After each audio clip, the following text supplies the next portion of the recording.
Olá pessoal, vamos dar continuidade à nossa aula, né? E agora explicando mais a fundo a questão do Adão e Eva, né? Como que foi desde o princípio, tá? Como eu tinha explanado nas outras aulas, tá? Agora vamos falar especificamente deles, tá? Então Adão e Eva, sem prévio aviso, ao meio-dia, né? Há milênios atrás, dois transportes seráficos aterrissaram suavemente na superfície do planeta. Todo o trabalho de rematerialização dos corpos de Adão e Eva durou 10 dias, ou seja, eles eram seres espirituais que estavam lá em Edência, né? E para eles saírem de lá e virem até aqui Urântia e se materializar, né? Foi aí esse período de 10 dias até a criação dos corpos físicos para eles atuarem aqui. Ok? Vários seres intermediários trabalharam para a criação desses corpos, né? Porque não tinham antes, eram seres espirituais. Eles tinham em torno de 2,50 metros de altura. Adão e Eva haviam permanecido leais a Micael durante a rebelião de Lúcifer. O casal, no entanto, foi convocado diante do soberano do sistema para receberem instruções. Eles foram exaustivamente instruídos quanto aos planos que deveriam seguir, ao aceitarem a responsabilidade de serem os elevadores biológicos de Urântia. No momento em que os colaboradores de Adão começaram a trabalhar fora dos muros do jardim, depararam-se com a resistência direta e bem planejada de Caligástia. O príncipe caído fora deposto como governante do mundo, mas não havia sido afastado do planeta, então ele ficava perambulando para lá e para cá. Adão tentou prevenir as raças contra Caligástia, mas teve muita dificuldade, porque seu arqui-inimigo era invisível aos olhos mortais. Ou seja, né, era um ser espiritual. E os povos antigos, né, e até hoje mesmo, nós não temos essa visão tão apurada de seres espirituais. Né? Os médios, os sensitivos podem sentir, por vezes ouvir e ver, mas não tanto quanto vemos a questão material. Então essa era a dificuldade do pessoal entender que existia um inimigo que não se podia ver. No total, Adão e Eva tiveram 42 filhos. Adão e Eva podiam comunicar-se um com o outro e com seus filhos diretos telepaticamente a uma distância de 80 quilômetros.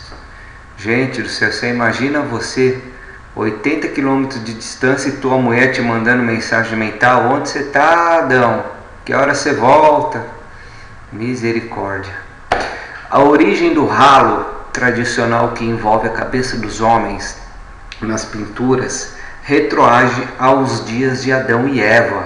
Então aquelas pinturas antigas que tem nas igrejas, né, que mostra aquela auréola em cima dos santos, tá? Elas provêm da época de Adão e Eva. As emanações de seus corpos eram tão fortemente obscurecidas pelas roupas que, sendo assim, apenas a auréola que se irradiava de suas cabeças era discernível. A história da criação de Urântia em 6 dias foi baseada na tradição de que Adão e Eva haviam demorado exatamente 6 dias para seu estudo inicial no jardim. Então vejam, eles usavam roupas, né, e a luz dos seus corpos emanava pela gola, né, pelo colarinho da vestimenta. Então ficava aquela iluminação na coroa. É daí que vem essa questão, né? Olha só que interessante, né? E assim que eles chegaram, eles demoraram 6 dias para fazer o levantamento de como seria todo o planejamento desse projeto de elevação aqui de Urântia. O Jardim do Éden de fato existiu, e a civilização do jardim de fato foi arruinada. Era algo físico, eram construções belíssimas. Durante 117 anos, Adão e Eva persistiam no jardim.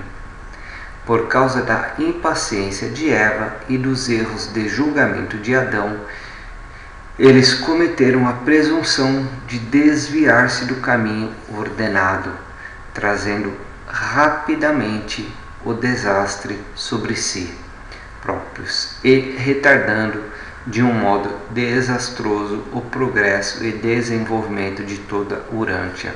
Ou seja, tudo estava caminhando bem, né? Tinha aquelas comissões, o povo estava avançando muito bem, apesar, né, da rebelião de Lúcifer, mas quando Eva cometeu a falta, né, e Adão se precipitou logo depois, o povo se revoltou, invadiu o Jardim do Éden e tudo foi destruído.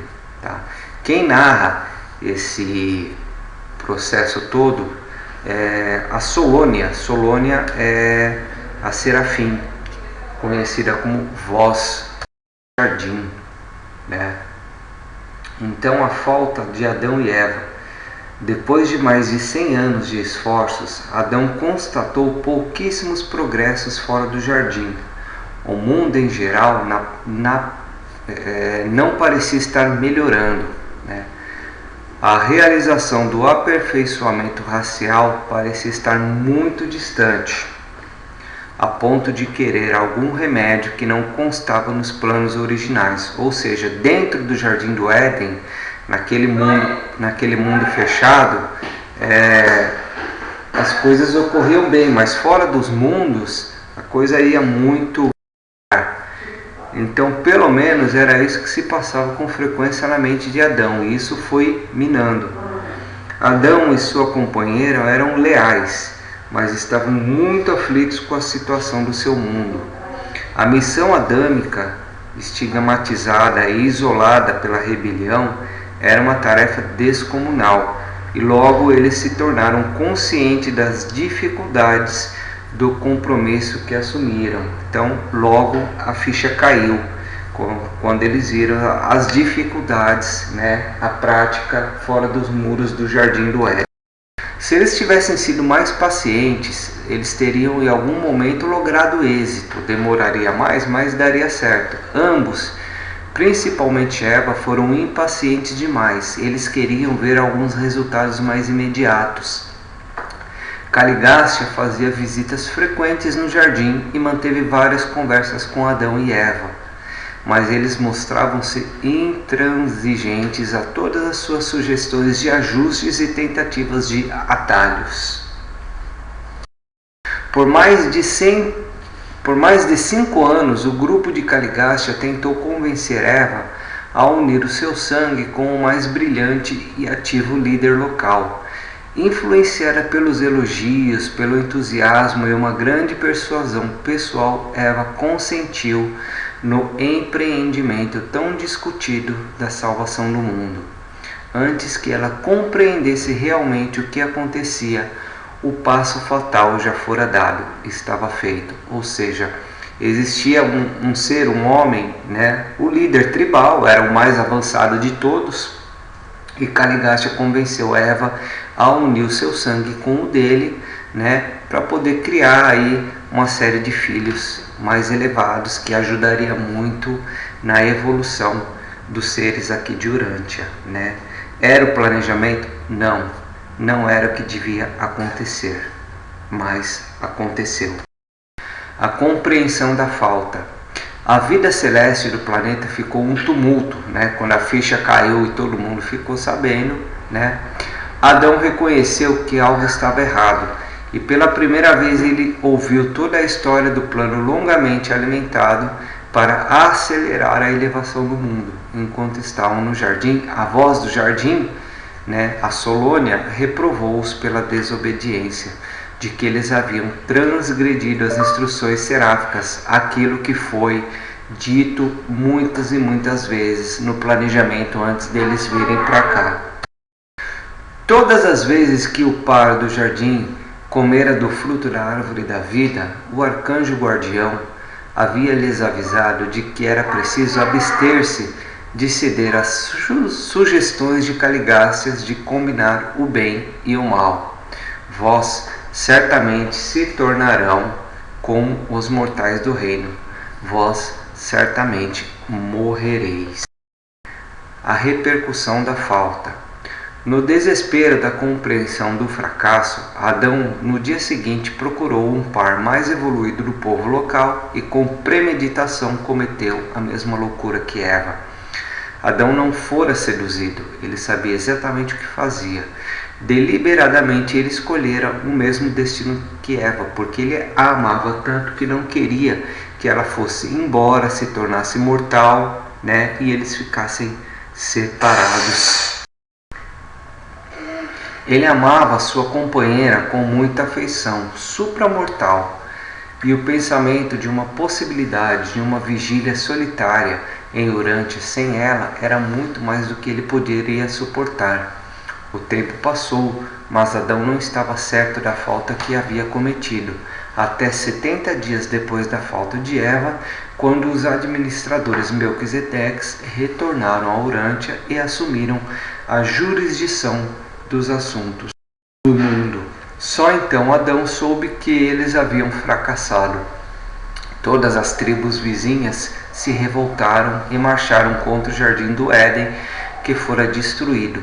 Porém, antes Adão, Eva e seus filhos e netos já haviam partido. Essa fora uma guerra longa e amarga na história de Urântia.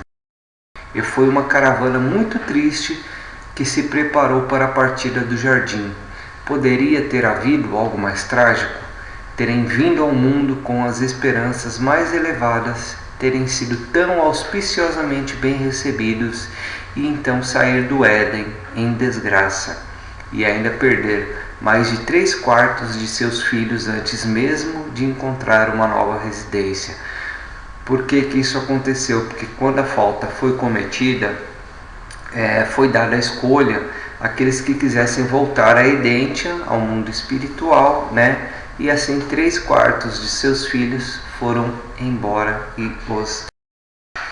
Então, assim foi a história de Adão e Eva, de onde vieram, como vieram, qual era a missão, onde acertaram, onde erraram, né? Então vocês vejam que nós temos aí duas desgraças, a falta adâmica e a rebelião, né? Então, ficamos assim. Até uma próxima aula.